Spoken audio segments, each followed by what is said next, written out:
Kati bye tubaddemu nga Sipiika atutabukidde awo agamba kakati mwesambye Parliament naki Sipiika twamugamba nti kakati olaba Madamu Sipiika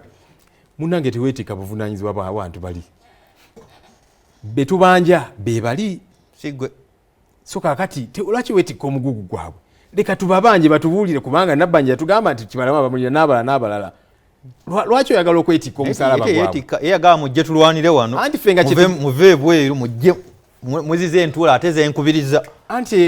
ennwana zibeera za njawulo kuba kakati awo ku fulo nga David Muhoozi azza n'agamba nti kakati ffe ensonga eno twagiddamu dda tetulina kira kituddamu kakati awo tuba tulina okusowolayo obukodyo obulala so ne tumugamba nti actually abantu bolina okunyiigira be bali kubanga Parliament yayisa resolution nti mu nnaku 30 balina okuleeta okuddamu ensonga ze twanokolayo ennaku 3 ne ziwera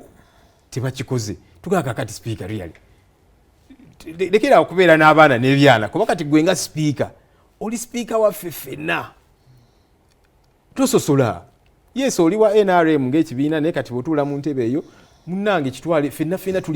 tuli bakulembeze bo tubeera n'abaana n'ebyana era ne tumugamba ne tumujjukiza nti abantu abo tolaba nti kati bali mutunyiiza ensonga zaffe tebaziddamu naawe ensangi nnyingi bazze bakunyiiza emirundi kati nzijukira 2 sofa Sipiika n'ayiwa Parliament nga front bench baminisita bonna tebaliiwo nga tugenze mu dakiika 30 tewali yatuuse n'anyiiga ate nga mutuufu n'agamba baminisita bano tebawa Parliament kitiibwa kati Parliament njiyiye era ne tumuwagira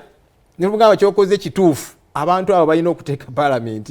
ekitiibwa ne tumuwagira so ne tumujjukizaamu tumugamba nti ojjukira nti abantu abo nawe bakunyiiza Parliament n'ogiyiwa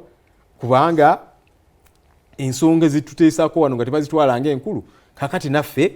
tetuli bamativu bwe tugamba nti tuvudde mu house muka kakati oyagala tujjaawo tukwate embigo tukanyuga obutebe kyoyagala tukole so